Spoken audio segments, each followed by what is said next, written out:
Billions of people make choices every day. Some choices are heroic and others are despicable. For example, a mother from New York City made a choice that allowed her child to move to the front of the line to Disneyland. She hired someone with a disability to accompany the family when they were in the park. Disney's policy at that time was to let each guest who needed a wheelchair or motorized scooter to bring up to 6 guests to a, quote, more convenient entrance. By touring the park with an escort in a scooter, quote, my daughter waited 1 minute to get on It's a Small World. The other kids had to wait 2.5 hours, end quote, crowed the mom. The mother could have achieved the same result by paying Disney about $350 per hour for concierge, but at about $1,000 a day, the disabled guide was a better deal. Because of stories like this and reports that people were faking disabilities, Disney revised its policy. Why would people stoop to such despicable ways to cut to the front of the line? Here are some other questions about choices people make. When do criminals break the law? When do businesses raise prices? When do consumers decide they want to increase the amount of something they want to buy? When do parents decide to have children or vaccinate their children? When do senators decide to filibuster? Wouldn't it be great if a way existed to examine all of these choices? Well, a way does exist, and it's called economics. At its core, economics develops a structured approach to analyze choice.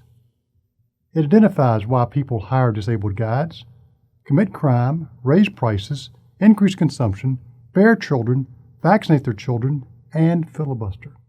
Economics begins its analysis of choice with the recognition that scarcity abounds. Scarcity exists whenever our resources are insufficient to produce all the goods and services that we would like to consume. That scarcity abounds is obvious. Countries cannot produce everything everyone in the country would like to have. Individuals cannot obtain everything they would like to have. Our wants appear to be unlimited. After all, who do not want world peace and for every baby in the world to sleep with full stomachs and to rid the world of malaria? However, our ability to produce all these wonderful things is limited because we have only so many resources at our disposal at any point in time. Scarcity afflicts everyone and every country, regardless of whether they are poor or rich. Bill Gates is unable to eliminate malaria, even though he wants to and has a vast personal wealth. The U.S. economy is unable to produce all the goods and services its residents would like, even though it is the largest economy in the world. Making choices is the unavoidable consequence of scarcity. Since individuals and societies cannot obtain all they would like to have, they must choose what to obtain and what not to obtain. Economists usually assume that people make choices that they believe are in their self-interest. This implies that people choose things when they anticipate that the benefit they receive is greater than the cost they pay. For example, now, out of all the ways you could be spending your time, you chose to watch this video. Economic theory assumes that you chose to watch this video now because you value doing so more than any other way you could spend the time.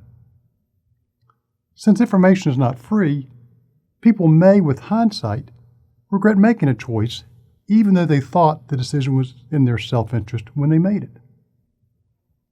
For example, you may regret getting in a slow line at the food court. However, you probably would have avoided it if you knew that it would move slowly. My wife picks lines at Costco based on the cashier. She knows which cashiers are speedy and which ones are slow.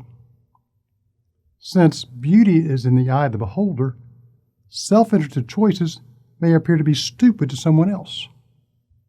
Here are 3 examples. My wife thinks I am crazy for wanting to ride my bike for hours. I, on the other hand, think that the benefit is greater than the cost. I may think that someone who gets drunk and naked at a party is a fool.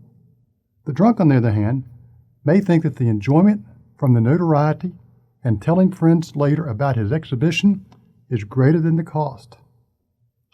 Third, an observer may think that sleeping in class is a waste of tuition money. The student may think that the value of staying up late with friends exceeds the benefit of listening carefully during the lecture. Self-interest is not equivalent to selfishness. Economists recognize that many people derive pleasure from helping poor people and from being recognized for their charitable deeds. When the pleasure derived from giving $1 to a charity exceeds the pleasure from spending it or saving it, a self-interested person would give away the dollar.